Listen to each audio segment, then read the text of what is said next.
ಮನೆಯಲ್ಲಿ ಅರ್ಜುನನ ಕೊಂದ ಕಾಡನೆ ಪ್ರತ್ಯಕ್ಷಗೊಂಡಿದೆ. ಮನೆ ಬಳಿಯೇ ಬಂದಿದೆ ಅರ್ಜುನನ ಕೊಂದ ಹಂತಕ.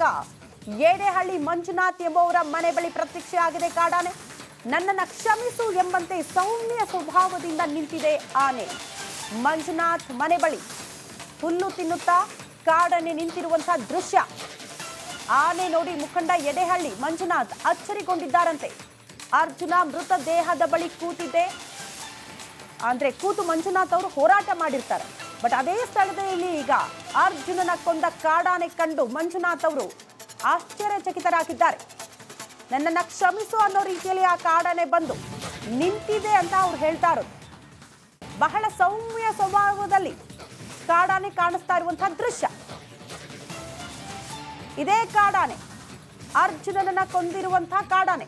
ಇದೇ ಕಾಡಾನೆ ಹಿಮ್ಮೆಟ್ಟಿಸೋದಕ್ಕೆ ಅರ್ಜುನನನ್ನ ಕರೆ ತಂದಿದ್ರು ಅರಣ್ಯ ಇಲಾಖೆ ಅಧಿಕಾರಿಗಳು.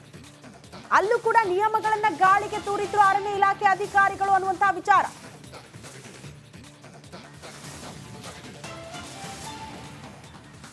ನಮಗೂ ಭಾವನಾತ್ಮಕ ಸಂಬಂಧ ಇದೆ. ಆನೆ ಅಂದರೆ ನಾವು ದೇವ್ರ ಸ್ಥಾನದಲ್ಲಿ ಇಟ್ಟು ಪೂಜೆ ಮಾಡ್ತೀವಿ. ಬೆಳಗ್ಗೆನೆ ಮನೆ ಹತ್ರನೇ ನಮ್ಮ ಲಾನ್ ಒಳಗೇ ಇನ್ನೊಂದು ಹೆಜ್ಜೆ ಇಟ್ಟಿದ್ರೆ ಮನೆ ಮುಂಭಾಗಕ್ಕೆ ಬರೋದು. ನೋಡಿದ್ರೆ ಗಜಗಾಂಭೀರ್ಯ ತುಂಬ ಭಕ್ತಿ ಬರುತ್ತೆ. ಮತ್ತು ವಿಶೇಷವಾದ ಪ್ರಾಣಿ. ನಾವು ಕೂಡ ಕಾಡಾನೆ ಮಾನವ ಸಂಘರ್ಷದ ವಿರುದ್ಧ ಹೋರಾಟ ಮಾಡ್ತೀವಿ. ಬಿಟ್ಟರೆ ನಮಗೆ ಆನೆಗಳ ಬಗ್ಗೆ ಅದು ಕೂಡ ಒಳ್ಳೆ ದೈತ್ಯ ಸಸ್ತನಿ. ಇದು ಜಗತ್ತಿನಲ್ಲಿ ಬದುಕಬೇಕು.